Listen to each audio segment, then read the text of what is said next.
বৈশ্বিক জ্বালানি সংকটের ব্যাপক প্রভাব পড়েছে দেশের অন্যতম বৃহৎ চালের মোকাম কুষ্টিয়ার খাজানগরে। ঘন ঘন লোডশেডিংয়ে দিনের বেশিরভাগ সময় বন্ধ থাকছে এখানকার মিলগুলো। এতে মারাত্মকভাবে ব্যাহত হচ্ছে চালের উৎপাদন, কমছে চালের গুণগত মান, ব্যাহত হচ্ছে দেশব্যাপী চাল সরবরাহ। এতে চরম অনিশ্চয়তায় পড়েছে রাইস মিল সংশ্লিষ্টরা। কুষ্টিয়া থেকে মোহাম্মদ আসিফুজ্জামানের ক্যামেরায় সাবিরা ইয়াসমিন শ্যামলীর পাঠানো রিপোর্ট। দেশের অন্যতম বৃহৎ চালের মোকাম কুষ্টিয়ার খাজানগর। এখানে প্রায় ২৫ শতাধিক রাইস মিল রয়েছে। এসব রাইস মিলে বিভিন্ন ক্ষেত্রে অন্তত ২০,০০০ শ্রমিক ও কর্মচারী কাজ করে তাদের জীবিকা নির্বাহ করেন। প্রতিদিন এই মোকাম থেকে শতাধিক ট্রাক চাল সরবরাহ করা হয় ঢাকা, চট্টগ্রাম সহ দেশের বিভিন্ন জেলায়। দেশের চাহিদার ২০% চালের যোগান দেওয়া হয় এই খাজানগর মোকাম থেকে। কিন্তু হঠাৎ জ্বালানি সংকটের ফলে ব্যাপক প্রভাব পড়েছে এই মোকামে।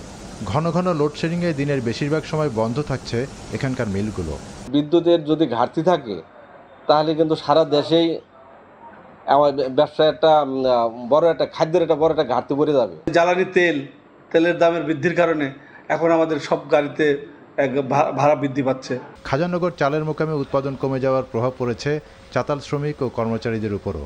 লোডশেডিংয়ের কারণে অলস সময় কাটাচ্ছেন শ্রমিকরা, কমে গেছে তাদের আয় রোজগার। সারাদিন শ্রম করে রাত্রি বাড়িতে একটু ঘুমাবো, এটাও আমাদের হয় নাই কারেন্টের কারণে। আমাদের ধরেন কাজ না করলে আমাদের বেতন নাই। মেশিনগুলো মানে জাম বেঁধে যায়, জাম বেঁধে গেলে ওখানে তো সমস্যা হয়, চাউলের মানও তো কমে যায়। মিল বন্ধ, আমরা কাজ করতে পারতেছি না। যে একটা চালের অর্ডার হয়েছে, চালের গাড়ি লোড দিতে পারতেছি না বিদ্যুতের কারণে। এই চাউল প্রতিদিন নিয়ে যাওয়ার জন্য যে পরিমাণ তেল দরকার সেই পরিমাণ তেল আমরা এখান থেকে পাইতেছি না। তবে বিদ্যুৎ বিভাগ ও স্থানীয় প্রশাসন বলছে চালের উৎপাদন যাতে ব্যাহত না হয় সে লক্ষ্যে দেশের অন্যতম বৃহৎ চালের মোকাম খাজানগরে নিরবচ্ছিন্ন বিদ্যুৎ ও জ্বালানি তেল সরবরাহের ব্যবস্থা গ্রহণ করা হয়েছে। সিংহভাগ চাল এখান থেকে উৎপাদন এবং রপ্তানি হয়, তো এই খাতে যাতে কোনো প্রভাব না পড়ে এই জন্য আমরা সর্বাত্মক চেষ্টা করি তাদেরকে নিরবিচ্ছিন্ন বিদ্যুৎ দেওয়ার।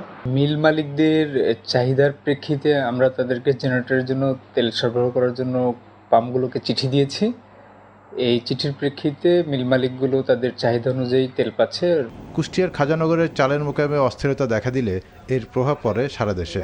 তাই কোনো অজুহাত নয়, খাজানগর মোকামে নিরবচ্ছিন্ন বিদ্যুৎ ও জ্বালানি সরবরাহে জোরালো পদক্ষেপ নেবে সরকার, এমনটাই প্রত্যাশা সবার।